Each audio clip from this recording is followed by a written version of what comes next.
Hello everyone, welcome back to my channel. और आज हम कंटिन्यू करेंगे क्लास 6 की साइंस की एनसीईआरटी का थर्ड चैप्टर जो कि है mindful eating, a path to a healthy body. हम सबसे पहले बात करेंगे व्हाट डू वी ईट। हम सब क्या खाते हैं? हम सब खाना खाते हैं क्योंकि खाना हमें क्या देता है? जीवन देता है और हमारी बॉडी को एनर्जी प्रोवाइड करता है ताकि हम अपनी दिनचर्या के अलग अलग काम कर सकें। We eat food, food give life to human beings. तो फूड क्या होता है? फूड एक ऐसा सब्सटेंस होता है जो कि हमको क्या देता है? एनर्जी प्रोवाइड करता है, हमारी हमारी बॉडी को बीमारियों से दूर रखता है, हमारी बॉडी को हेल्प करता है ग्रो करने में। ठीक है, इसीलिए बोला जाता है कि सब्ज़ी खाओ, फल खाओ ताकि हमारी बॉडी हेल्दी रहे और बीमारियों से दूर रहे। ठीक है, तो हमें ये अलग अलग तरीके के वेजिटेबल्स एंड फ्रूट्स ये हमें क्या प्रोवाइड करता है? विटामिन्स प्रोवाइड करते हैं, मिनरल्स प्रोवाइड करते हैं और हमें बीमारियों से दूर रखते हैं। हमें जो फूड मिलता है उसके अलग अलग सोर्सेस हैं। फूड हमें प्लांट्स के थ्रू भी मिलता है और एनिमल्स के थ्रू भी मिलता है। जैसे प्लांट से हमें वेजिटेबल्स मिलती हैं, फ्रूट्स मिलता है, पल्सेस मिलती हैं। एनिमल से हमें क्या मिलते हैं? जैसे काऊ से हमें क्या मिलते हैं? डेयरी प्रोडक्ट्स मिलते हैं। अब हम बात करेंगे diversity in the traditional food. अब जो हम खाना खाते हैं वो अलग अलग तरीके का होता है। ठीक है, अब ये नहीं कि आप रोज़ एक ही तरीके का खाना खा रहे हैं, हम रोज़ अलग अलग तरीके का खाना खाते हैं। ठीक है, आप अलग अलग स्टेट्स में चले जाओ तो वहाँ पे आपको अलग अलग तरीके की ट्रेडिशनल डिशेस देखने को मिलेगी। ठीक है, तो वो जो अलग अलग स्टेट्स में अलग अलग तरीके का जो ट्रेडिशनल फूड हमें देखने को मिलता है वो उस चीज़ पे डिपेंड करता है कि वहाँ पे किस तरीके की फसल उगाई जाती हैं। ठीक है, जिस तरीके की वहाँ पे फसल उगाई जाती है उसी तरीके का वहाँ पे फूड आइटम बनाए जाते हैं। ठीक है, जैसे हम बात करेंगे सबसे पहले पंजाब की। तो पंजाब में उगाई जाने वाली फसलें हैं मेज़ जो कि है मक्का, वीट, चिकपी जो कि है चना, पल्सेस। तो आप देखो यहाँ पे जो ट्रेडिशनल फूड बनाया जाता है वो क्या बनाया जाता है? मक्की दी रोटी जो मेज़ का बनाया जाता है। ठीक है, सरसों दा साग, छोले भटूरे, पराठा, हलवा, खीर। तो इसी तरीके की चीज़ें बनाई जाती है जिस तरीके की क्रॉप्स यहाँ पे अवेलेबल होती हैं। ठीक है, वैसे अगर हम बात करें कर्नाटका की, कर्नाटका वाले रीजन में अच्छा खासा वाटर अवेलेबल होता है तो वहाँ पे राइस की क्रॉप उगाई जाती है। तो जो राइस की क्रॉप होती है उसे ज़्यादा मात्रा में पानी की आवश्यकता पड़ती है। ठीक है, तो राइस उगाई जाती है, रागी, उड़द, कोकोनट। कोकोनट भी कोस्टल एरियाज़ में उगाया जाता है। इसे ग्रो करने के लिए अच्छे खासे वाटर की आवश्यकता पड़ती है। तो इसी तरीके के यहाँ पे फूड आइटम भी बनाए जाते हैं, जैसे इडली हो गया, डोसा हो गया, सांभर, कोकोनट चटनी, रागी मुद्दे, रसम, पालिया, राइस, इस तरीके की यहाँ पे चीज़ें देखने को मिलती है। वैसे हम मणिपुर की बात करें तो यहाँ पे राइस, बैम्बू, सोयाबीन इस तरीके की क्रॉप्स उगाई जाती हैं और इसी से रिलेटेड यहाँ पे ट्रेडिशनल फूड आइटम्स भी बनाए जाते हैं। अब किसी भी रीजन का जो ट्रेडिशनल फूड होता है वो इस चीज़ पे डिपेंड करता है कि वहाँ पे किस तरीके की क्रॉप्स उगाई जाती हैं। जैसे कि राइस हमें साउथ और ईस्टर्न स्टेट्स में देखने को मिलता है क्योंकि यहाँ पे वाटर की अवेलेबिलिटी अच्छी खासी होती है और राइस को ग्रो करने के लिए अच्छा खासा सफिशेंट अमाउंट में वाटर चाहिए होता है। ठीक है, वैसी वीट है ये ज़्यादातर नॉर्थन स्टेट में उगाया जाता है। फ़िश और कोकोनट ये ज़्यादातर कोस्टल एरियाज़ जहाँ पे वाटर की अवेलेबिलिटी हाई है उन रीजन्स में यहाँ इन चीज़ों का कल्टीवेशन होता है। तो जो अलग अलग स्टेट्स में अलग अलग क्रॉप्स उगाई जाती हैं वो उस चीज़ पे डिपेंड करता है कि वहाँ की सॉइल कैसी है, वहाँ की क्लाइमेटिक कंडीशन कैसी है, वाटर की अवेलेबिलिटी है कि नहीं है।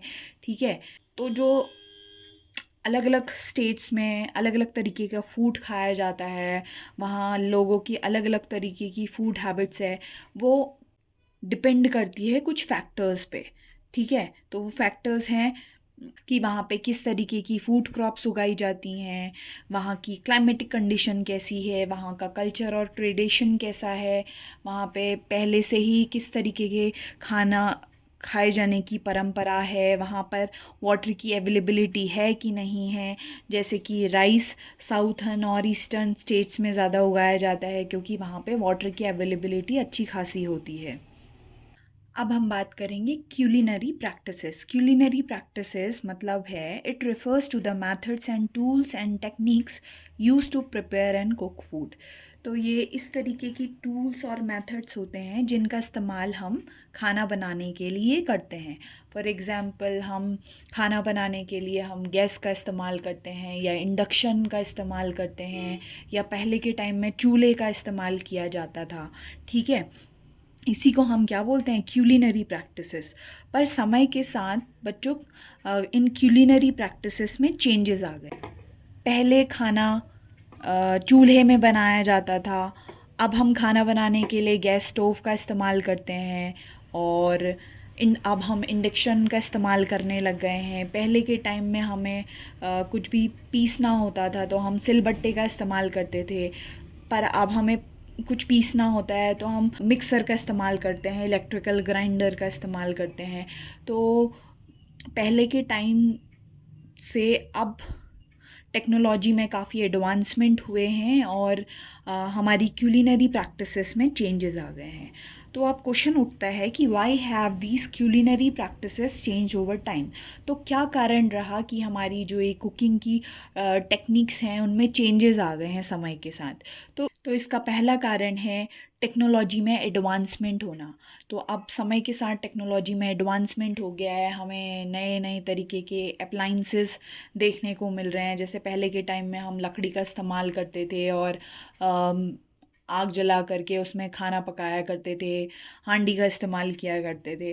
पर अब हम क्या करते हैं, हम गैस का इस्तेमाल करते हैं, अब लोग इंडक्शन का इस्तेमाल भी करते हैं। ठीक है, तो इस तरीके से टेक्नोलॉजी में एडवांसमेंट हुआ है।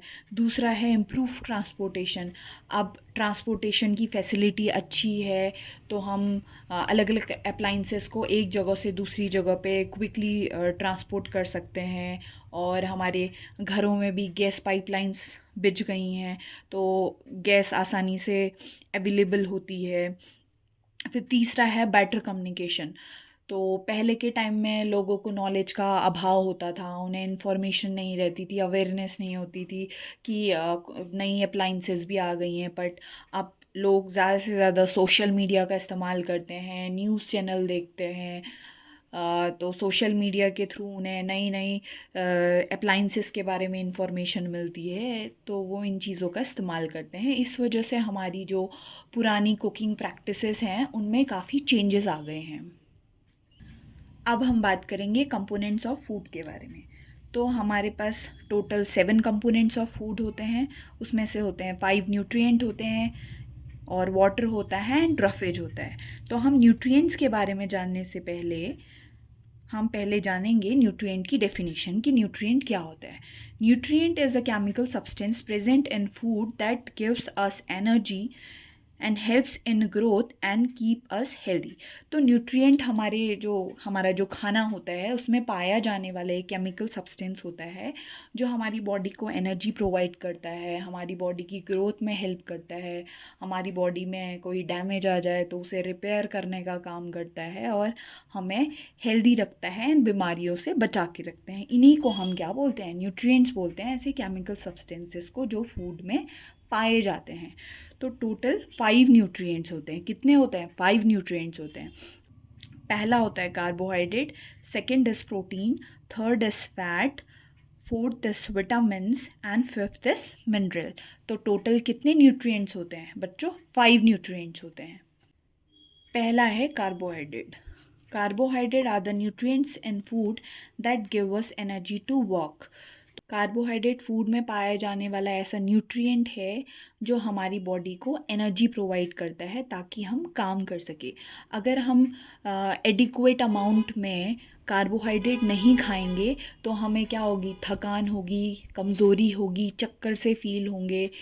तो जिस दिन आप अच्छे से खाना नहीं खाते हो तो आप फील करते हो कि आपको कमज़ोरी सी हो रही है, थकान हो रही है, आप अच्छे से पढ़ नहीं पा रहे हैं, फोकस नहीं कर पा रहे। तो इसीलिए हमारी बॉडी के लिए कार्बोहाइड्रेट बहुत ज़रूरी होता है।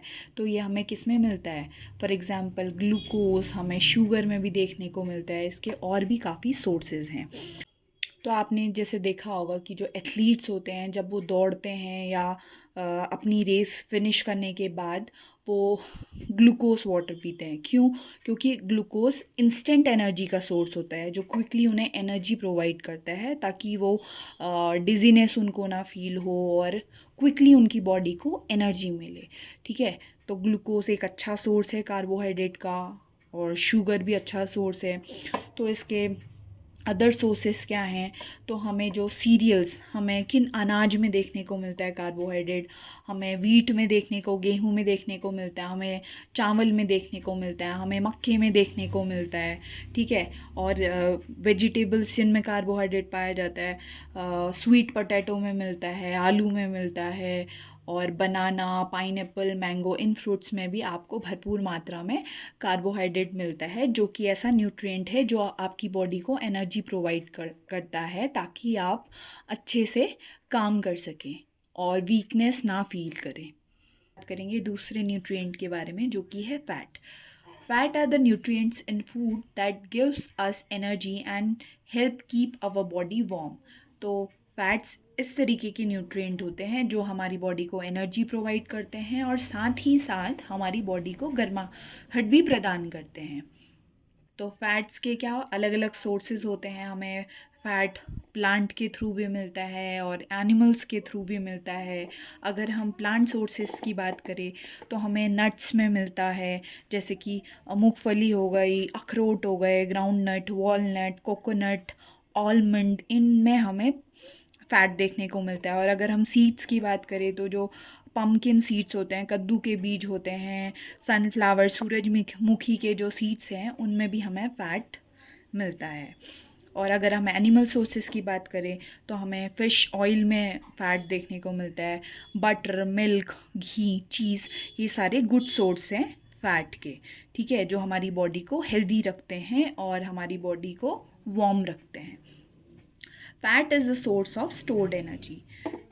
तो फैट क्या होता है? हमारी बॉडी में स्टोर हो जाता है। ठीक है, हमारी बॉडी को फूड एनर्जी प्रोवाइड करता है, और बाकी बचा हुआ फूड जो हमारी बॉडी इंस्टेंटली इस्तेमाल नहीं करती है, तो वो फैट के फॉर्म में स्टोर हो जाता है, और जो कि लेटर ऑन जब हमारी बॉडी को रिक्वायरमेंट होती है तो ये हमारी बॉडी को एनर्जी प्रोवाइड करता है। फॉर एग्ज़ाम्पल, मैंने आपको पिछले चैप्टर में बताया था कि जो कैमल होते हैं वो अपने हम्प में फ़ैट स्टोर करके रखते हैं। तो कभी जब डेज़र्ट एरिया में फूड की अनअवेलेबिलिटी होती है, उन्हें खाना अच्छे से मिल नहीं पाता, तो वो उसी हम्प में जो उनका फ़ैट होता है वो उसी का इस्तेमाल करते हैं, जो कि उनकी बॉडी को एनर्जी प्रोवाइड करता है और उन्हें हेल्प करता है कि वो डेज़र्ट में फूड की अवेलेबिलिटी ना होने पर भी सरवाइव कर सकें।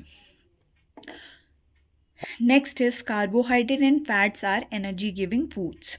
तो ये जो कार्बोहाइड्रेट एंड फैट्स है, इन दोनों को हम क्या बोलते हैं? एनर्जी गिविंग फूड्स, क्योंकि ये हमारी बॉडी को एनर्जी प्रोवाइड करते हैं ताकि हम अलग अलग काम कर सकें। ठीक है, हमें एडिक्वेट अमाउंट में कार्बोहाइड्रेट एंड फैट्स कंज्यूम करने चाहिए ताकि हमारी बॉडी अच्छे से काम कर सके और हमें डिजीनेस ना फील हो। अब जो फैट्स होते हैं वो क्या होते हैं? Greasy in nature. ठीक है, ये थोड़ा चिपचिपे होते हैं और they prevent heat loss from body. ठीक है, तो फैट का क्या काम होता है? एक और रोल होता है कि ये हमारी बॉडी में गर्माहट बना के रखता है और हमारी बॉडी से हीट लॉस नहीं होने देता है। अब हम बात करेंगे प्रोटीन की। ठीक है, प्रोटीन ऐसे न्यूट्रिएंट होते हैं जो हमारी बॉडी की ग्रोथ में हेल्प करते हैं और हमारी बॉडी को रिपेयर करते हैं। अगर हमारी बॉडी में किसी भी तरीके का डैमेज आ जाए तो ये क्या करते हैं? उन मसल्स एंड टिश्यूज़ को रिपेयर करते हैं, इसीलिए इन्हें क्या बोला जाता है? Body building food. ठीक है, अब प्रोटीन के अलग अलग सोर्सेज हैं। हमें प्लांट के थ्रू भी प्रोटीन मिलता है, हमें एनिमल के थ्रू भी प्रोटीन मिलता है। तो इसके प्लांट सोर्सेज क्या हैं? हमें पल्सेस में मिलता है प्रोटीन, हमें दालें खानी चाहिए, बीन्स खानी चाहिए, मटर खानी चाहिए, और जो नट्स होते हैं, ठीक है, इनमें भी भरपूर मात्रा में प्रोटीन पाया जाता है। अगर हम इनकी एनिमल सोर्सेज की बातें करें तो हमें मिल्क में paneer, egg, fish and meat, ये सारे अच्छे सोर्स हैं प्रोटीन के। Sports person need protein in large quantities to build their muscles.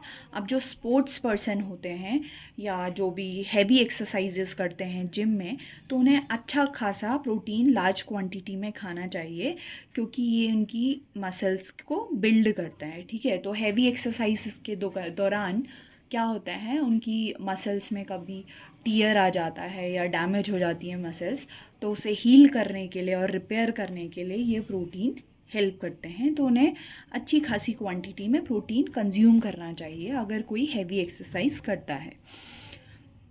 Right amount of protein must be included in diet of growing children for their proper growth and development. अब जो बढ़ते हुए बच्चे होते हैं उन्हें डॉक्टर सजेस्ट करते हैं कि उन्हें अच्छा खासा प्रोटीन खाना चाहिए, क्योंकि प्रोटीन उनके ग्रोथ एंड डेवलपमेंट में हेल्प करता है। इसलिए छोटे बच्चों को ज़्यादा से ज़्यादा प्रोटीन कंज्यूम करना चाहिए। अच्छी मात्रा में दाल और मिल्क प्रोडक्ट ये सब खाने चाहिए। ठीक है, मशरूम भी आपका बहुत अच्छा सोर्स है प्रोटीन का, तो भरपूर मात्रा में मशरूम भी खाना चाहिए। अब हम बात करेंगे विटामिन्स की। विटामिन्स ऐसे न्यूट्रिएंट होते हैं जो हमारी बॉडी को चाहिए तो स्मॉल अमाउंट्स में होते हैं, पर ये हमारी बॉडी को हेल्दी रखते हैं, बीमारियों से बचा के रखते हैं और हमारी बॉडी की ग्रोथ में हेल्प करते हैं।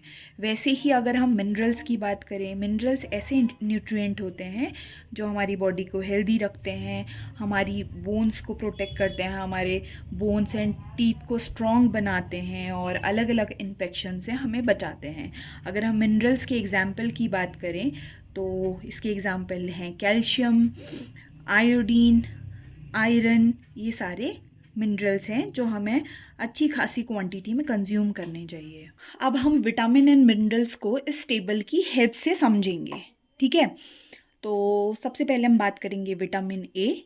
विटामिन ए का फंक्शन क्या होता है? ये हमारी आँखों को और हमारी जो त्वचा होता है उसको हेल्दी रखता है। इसके जो सोर्सेज हैं ये हमें ऑरेंज कलर के फ्रूट्स में या ये ऑरेंज या येलो कलर के फ्रूट्स में देखने को मिलता है विटामिन ए। तो इसके अच्छे सोर्सेज हैं पपाया, कैरेट, मैंगो, मिल्क। ठीक है, अगर हमारी बॉडी में इसकी डेफिशिएंसी हो गई, अगर हमने अच्छी खासी क्वांटिटी में विटामिन ए कंज्यूम नहीं किया, तो इसकी वजह से हमें लॉस ऑफ विजन हो सकता है, हमें नाइट ब्लाइंडनेस हो सकती है। ठीक है, हमें देखने में दिक्कत हो सकती है, और कभी कभी तो कुछ लोगों में ऐसी कंडीशन भी देखी जाती है कि उन्हें रात जब अंधेरा होता है तो अंधेरा होते ही उनको दिखना बंद हो जाता है, जिसे हम क्या बोलते हैं, night blindness, which is the complete loss of vision. फिर हम बात करेंगे विटामिन बी 1। विटामिन बी 1 के फंक्शन क्या है? ये हमारे हार्ट को हेल्दी रखता है और हमारी बॉडी को भी हेल्प करता है ताकि वो अलग अलग फंक्शंस को परफॉर्म कर सके। ठीक है, तो इसके सोर्सेज हैं हमें ये लेग्यूम्स में, हमें दालों में देखने को मिलता है, हमें नट्स, होल ग्रेन अनाज, सीड्स, मिल्क प्रोडक्ट्स इनमें मिलता है। तो इसकी डेफिशिएंसी से क्या हो जाता है बच्चों? Beriberi. ठीक है, बेरी बेरी के सिम्टम्स क्या हैं? इससे क्या होता है? Burning sensation in feet and hands. तो बॉडी में स्वेलिंग आ जाती है, स्किन में स्वेलिंग आ जाती है और हाथ और पैरों में बर्निंग सेंसेशन महसूस होती है। तो इसी को हम क्या बोलते हैं? Beriberi. फिर हम बात करेंगे विटामिन सी। विटामिन सी हमारी बॉडी को हेल्प करता है कि हम बीमारियों से लड़ सकें।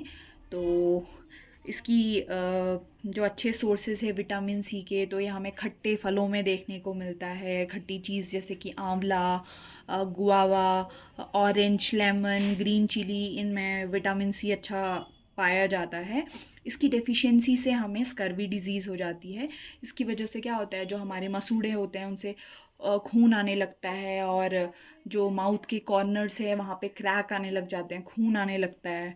ठीक है, और जो अगर आपको कहीं पे चोट लग जाए तो उससे क्या होता है, जो घाव भरने में देरी होती है, आपके जो घाव होते हैं वो जल्दी नहीं भरते हैं। तो हमें अच्छी खासी क्वांटिटी में विटामिन सी कंज्यूम करना चाहिए ताकि हमारी बॉडी जल्दी से जल्दी हील कर सके।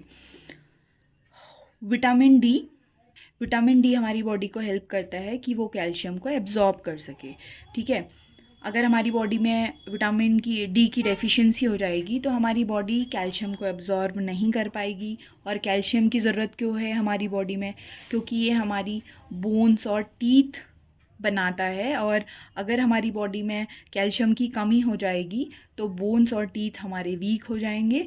तो इसीलिए हमें एडिक्वेट अमाउंट में सनलाइट में बैठना चाहिए, क्योंकि जब हमारी जो स्किन होती है वो सूरज के कांटेक्ट में आती है, सनलाइट के कांटेक्ट में आती है, तो हमारी बॉडी क्या सिंथेसाइज करने लगती है विटामिन डी, और ये विटामिन डी हेल्प करता है हमारी बॉडी को कैल्शियम एब्जॉर्ब करने में, जो कि हमारी बोन और टीथ की हेल्थ के लिए बहुत ज़रूरी है।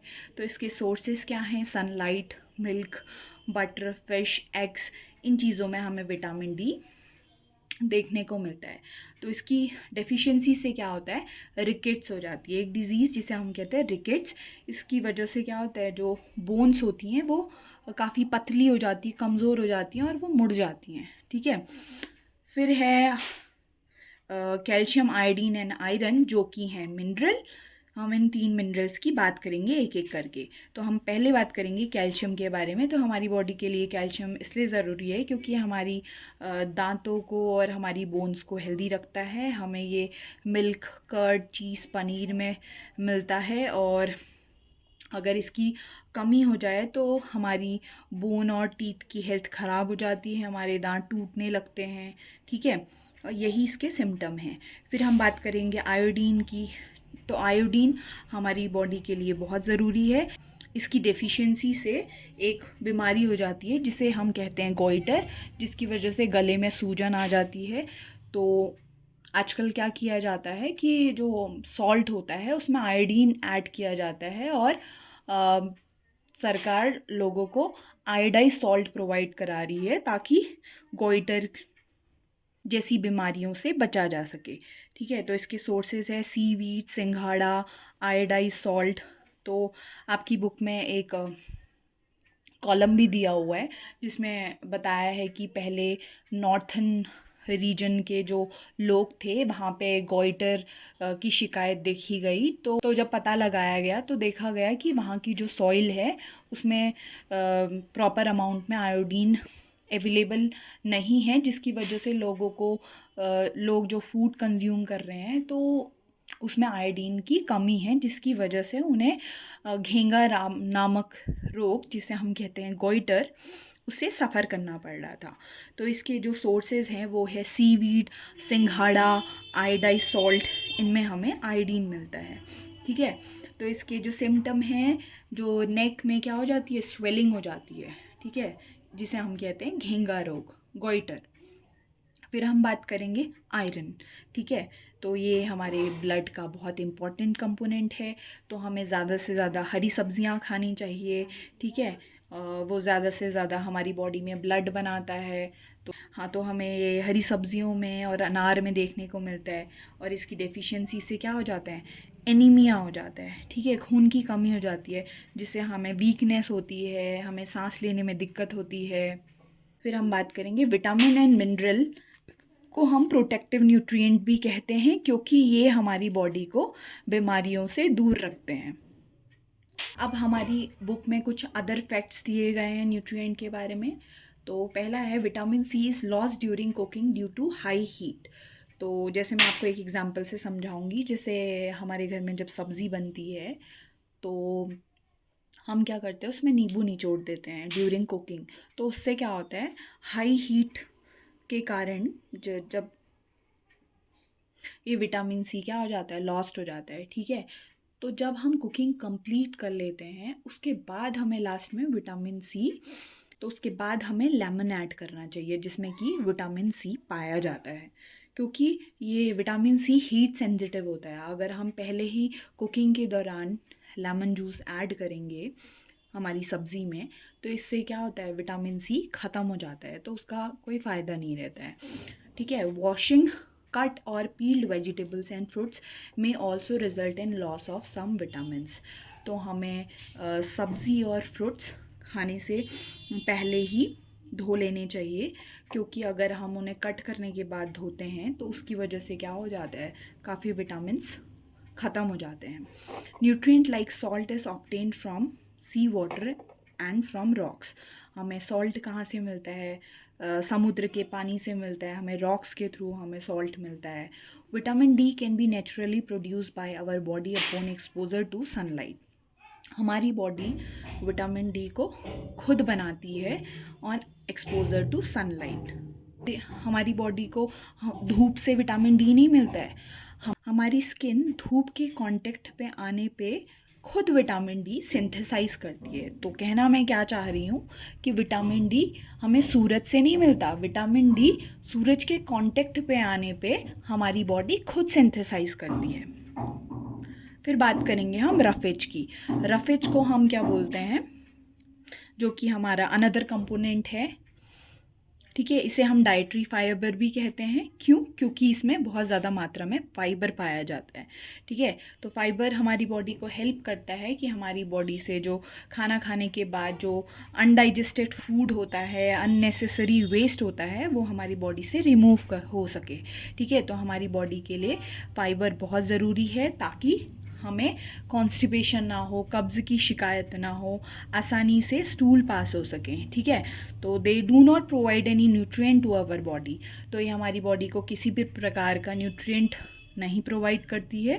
बस ये हमारी बॉडी को हेल्प करती है कि हमारी बॉडी से जो अनडाइजेस्टेड फूड है वो रिमूव हो सके और हम आसानी से स्टूल पास कर सकें एंड हमें कोई कब्ज़ की शिकायत ना रहे।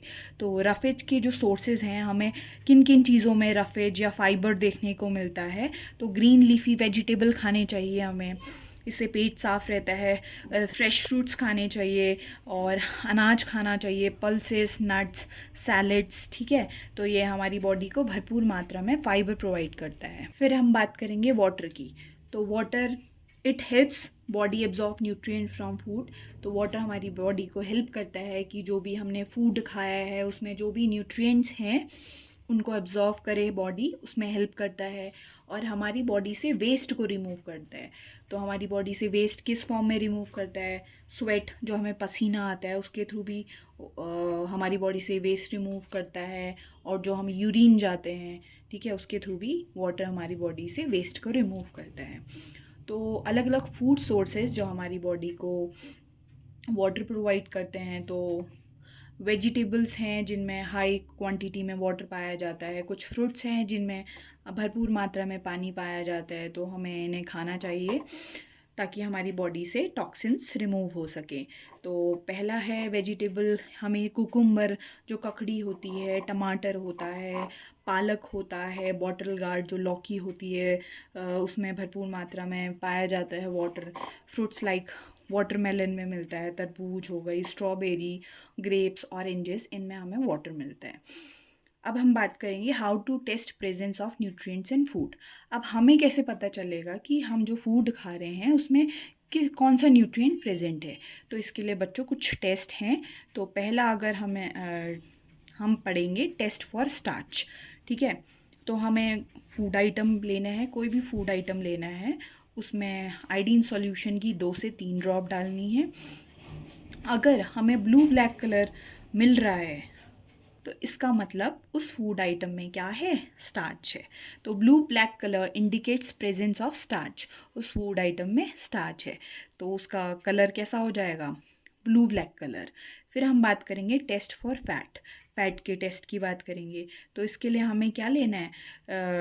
अलग अलग फूड लेने हैं और उन फूड आइटम को अलग अलग स्मॉल पीसेस ऑफ पेपर में रखना है और उसके चारों ओर क्या करना है? पेपर को रैप करना है, उस फूड आइटम के चारों ओर पेपर को रैप करना है और प्रेस करना है, ठीक है।